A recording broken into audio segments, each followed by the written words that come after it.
मेरी यूनिवर्सिटी का एक प्रोफेसर मुझे मोहब्बत भरी नज़रों से देखता था। मैं भी दिल ही दिल में उन्हें चाहने लगी थी।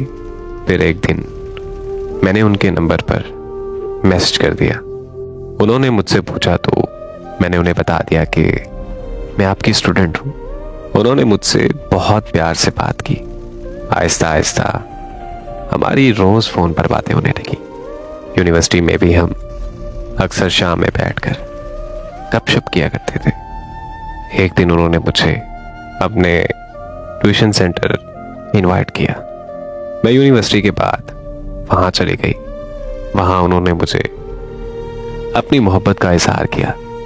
मैं खुशी से इतनी पागल हो गई कि मुझे होश ही नहीं रहा और मैंने उनके साथ हर जिस्मानी हद पार कर दी। फिर मैं हर रोज़ यूनिवर्सिटी के बाद उनके ट्यूशन सेंटर चली जाती थी और हम एक दूसरे से अपनी जिस्मानी ख्वाहिशात को पूरा करते थे। और मुझे पता ही नहीं चला कि मैं कब प्रेग्नेंट हो गई। तब मैंने उन्हें कहा कि चले शादी कर लेते हैं, मगर उन्होंने मुझे कहा कि नहीं, ऐसा नहीं हो सकता। मैंने उनकी बहुत मिन्नतें की कि इस हाल में मेरा साथ मत छोड़े, मगर उन्होंने मुझसे बात करना बंद कर दी और मुझे ब्लॉक कर दिया। वो वक्त मेरे लिए बहुत मुश्किल था। मुझे अबॉर्शन करवाना पड़ा। मैं तकलीफ की वजह से 2 हफ्तों तक यूनिवर्सिटी नहीं जा सकी और जब मैं दोबारा यूनिवर्सिटी गई तो मुझे पता चला कि उस टीचर को यूनिवर्सिटी से निकाल दिया गया और वजह ये थी कि उनके यूनिवर्सिटी की बहुत सारी लड़कियों के साथ जिस्मानी ताल्लुक साबित हो चुके थे।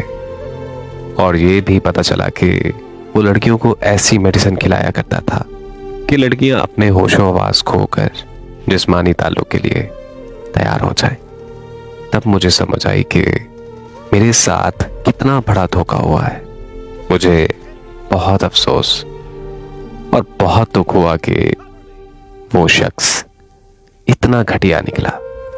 आज मैं अपनी ही नजरों में गिर चुकी हूं। मुझ जैसी हजारों नासमझ लड़कियां आजकल चंद घटिया टीचर्स का शिकार बन जाती हैं और अब तक बनी हुई है। मैं उन सबसे यही कहना चाहूंगी कि बराए मेहरबानी माशरे के ऐसे जानवरों की बातों में कभी मत आना।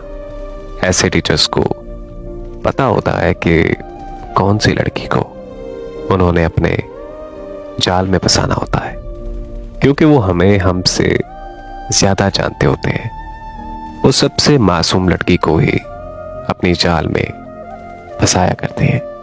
मेरी दुआ है कि इस माशरे की हर लड़की इन इंसानी हवान जैसे दरिंदों की बुरी नजरों से महफूज रहे। आमीन।